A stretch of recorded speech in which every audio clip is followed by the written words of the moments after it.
Buenos días, Ricardo. Vamos a dar inicio a la clase. Disculpa por el tiempo, pues parece que no se van a conectar más estudiantes. Por eso vamos a iniciar a esta hora. ¿Estás conectado, Ricardo?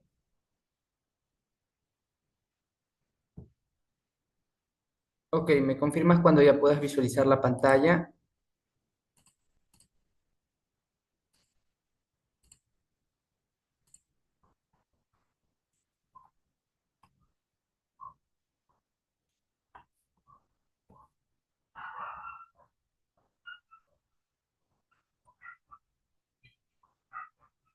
Ya, profe. Ok, gracias, Ricardo. Como puedes ver, el tema de la clase del día de hoy es la breve historia de la pintura. Como hablamos en la clase anterior de lo que es la pintura, vamos a profundizar más en este contexto. La pintura prehistórica se realizó fundamentalmente sobre la pared de las cuevas o en rocas sobresalientes donde se cobijaba pues, el hombre nómada del Paleolítico. Es por este motivo que recibe el nombre de arte rupestre. No obstante, otras muestras no tan espectaculares de pintura se hallan en objetos exentos, pequeños y de fácil manejo, sobre huesos o piedra. ¿Qué es el arte mobiliar? A más de los animales, otros temas que aparecen representados son los signos, geométricos o no, y a veces interpretamos como esquematizaciones de objetos reales como armas, escudos, cabañas, etcétera, que han sido representadas pues en esta manera pues en el arte.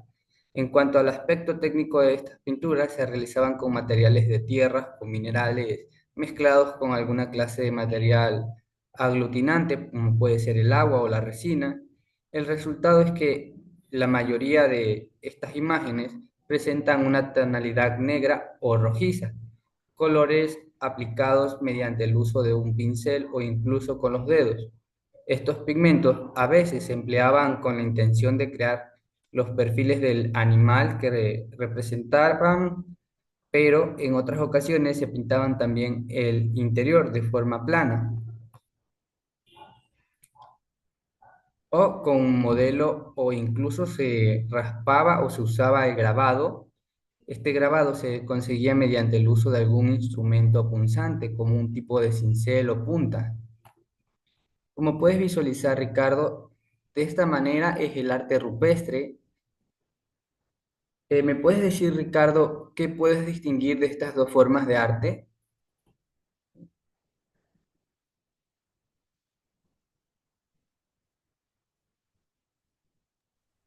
Mm, la primera imagen se ve como que fuera de una leyenda o algo que pasó hace muchos años. ¿Ok?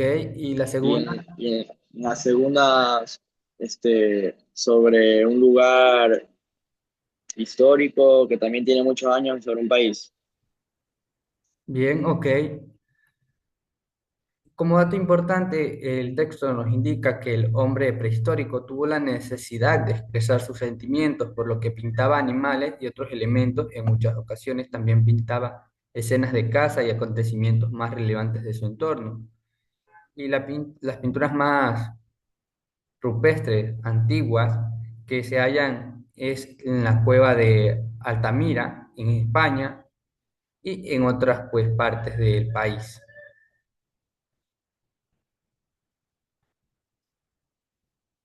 También tenemos el Neolítico, que se dio con una profunda transformación para el ser humano primitivo, ya que se volvió sedentario y se dedicó a la agricultura y a la ganadería, surgiendo nuevas formas de convivencia social y desarrollándose la religión. En este periodo se desarrolla lo que se llama la pintura levantina, en la que aparece la figura humana, muy esquematizada, con notables ejemplos en el Cogul, Valtorta, Alpera, Minateda. Es también, pues, se dio este tipo de pintura en el norte de África, en Atlas, Sahara, en la zona actual de Zimbabue. La pintura neolítica solía ser esquematizada o esquemática, reducida a trazos básicos, el hombre en forma de cruz, la mujer en forma de triangular. Son de destacar igualmente las pinturas rupestres del río de Pinturas en Argentina, especialmente en la Cueva de las Manos. Vemos también que en la Edad Antigua sobresale el arte de egipcio, caracterizado por obras más elaboradas y complejas que suponen ya una especialización profesional por parte del artista o artesano. Su arte era interesantemente, pues, religioso y simbólico, con un poder político fuertemente centralizado y jerarquizado, otorgado por una gran relevancia al concepto religioso de la inmortalidad. En Egipto, la religión decía que el faraón era un dios que descendía, pues, de los cielos para gobernar a la humanidad. ¿Puedes continuar con la lectura, Ricardo? Ok, bro.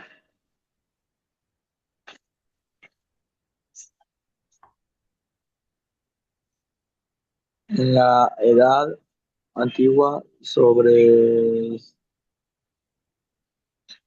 la Edad Antigua sobresale el arte egipcio caracterizado por obras más elaboradas y complejas que suponen ya una especialización y profesional por parte del artista, artesano. Su arte era intensamente religioso y simbólico, con un poder político fuertemente centralizado y jerarquizado, un or- un otor- otorgando una gran relevancia al concepto religioso de inmortalidad, iniciado alrededor del 3000 antes de Cristo. El arte egipcio perduró hasta la conquista de Alejandro Magno. La pintura egipcia se caracteriza por presentar figuras yuxtapuestas en planos superpuestos. Las imágenes se representaban con criterio jerárquico.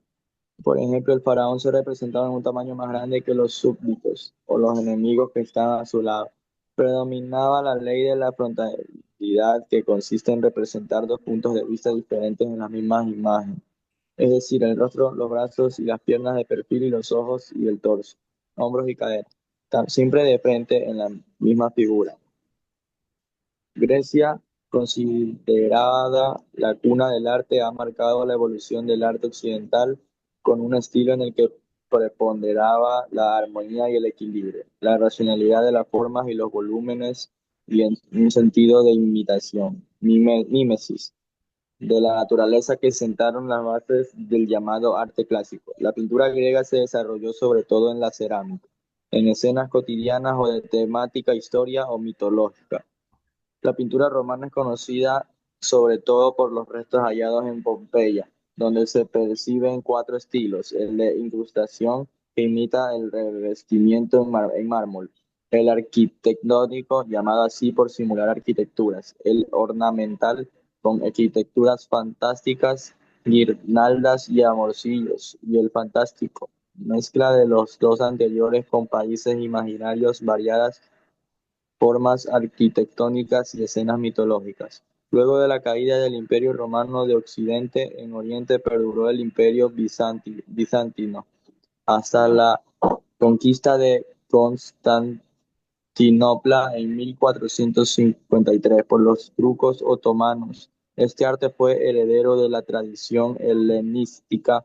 El arte bizantino recogió las principales tradiciones artísticas orientales, de las que fue puerta de entrada en Europa, donde el arte bizantino influyó en el arte prerrománico y romántico. En el, Ok, se Ricardo. distingue Hasta ahí vamos a llegar el día de hoy. En la siguiente clase vamos a continuar, pues, con la historia del arte. ¿Qué me puedes decir, Ricardo, con respecto a esta imagen de que es una pintura, una representación egipcia? ¿Qué crees que nos intenta transmitir esta pintura, Ricardo? cómo eran las apariencias de los egipcios. Aparte de eso, Ricardo, recuerda que acabamos de leer que en el arte egipcio se representaba al faraón de un tamaño diferente al resto porque representaba pues un orden jerárquico de superioridad. Que de frente son las mismas figuras, pero de perfil tienen distintas piernas, distintos ojos. Rostro. Ok, aparte de eso, ¿algo más que acotar, Ricardo?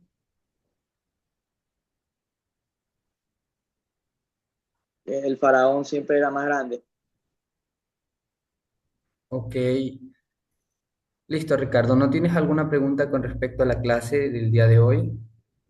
No, profe.